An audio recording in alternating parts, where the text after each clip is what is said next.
आगे देखिए हम देखेंगे डाइजेशन ऑफ कार्बोहाइड्रेट की। कार्बोहाइड्रेट का जो डाइजेशन है वो किस तरीके से होता है। तो कार्बोहाइड्रेट का डाइजेशन हमारे हमारे माउथ से ही स्टार्ट हो जाता है च्यूइंग के साथ ही।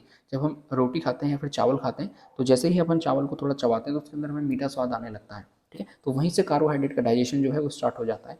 सबसे पहले उसको ब्रेक डाउन किया जाता है, ब्रेकअप किया जाता है फूड को। उसके बाद सलाइवा के अंदर एमाइलेज नाम का एंजाइम पाया जाता है जो कि इसके अंदर मिक्स होता है।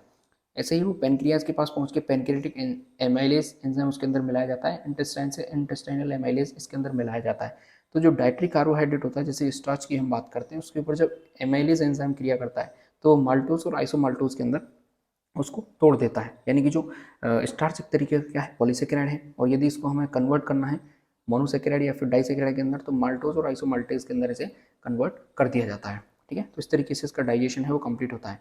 आगे अपन यदि हम स्मॉल इंटेस्टाइन में बात करें कि स्मॉल इंटेस्टाइन में डाइजेशन किस तरीके से होता है। अब माल्टोज आ गया हमारे स्मॉल इंटेस्टाइन के अंदर। इसके ऊपर एंजाइम जो है वो क्रिया करेगा माल्टेज और इसको किस में कन्वर्ट कर देगा, ग्लूकोज और ग्लूकोज में, ठीक है। जो कि लास्ट सिंपल शुगर होती हैं, इनसे आगे इनका जो है ब्रेकडाउन नहीं हो सकता, ठीक है।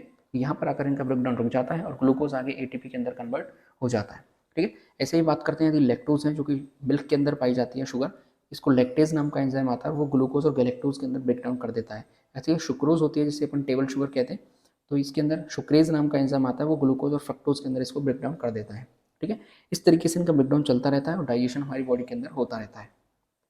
चलिए आगे हम देखते हैं कि major pathways of carbohydrate metabolism. Carbohydrate का जो मेटाबॉलिज्म चलता है वो ऐसा नहीं है कि एक ही सर्किल या फिर एक ही साइकिल के द्वारा इनका जो मेटाबॉलिज्म वो कंप्लीट हो जाता है। इसके अंदर कई सारी साइकिल्स या फिर पाथवे काम करते हैं, उनके बारे में बात करेंगे एक एक के बारे में। सबसे पहला होता है ग्लाइकोलाइसिस, फिर होता है आपका सिट्रिक एसिड साइकिल, फिर होता है ग्लूकोनियोजेनेसिस, फिर होता है आपका ग्लाइकोजेनेसिस, फिर आता है आपका ग्लाइकोजिनोलाइसिस, फिर आता है हेक्सोज मोनोफॉस्फेट शंट, फिर आता है uronic acid pathway, galactose metabolism, fructose metabolism, amino sugar metabolism. कुछ इस तरीके के 10 पाथवेज आते हैं जिनके अंदर से आपका जो कार्बोहाइड्रेट है उसका अलग अलग तरीके से मेटाबॉलिज्म जो हो जाता है, ठीक है।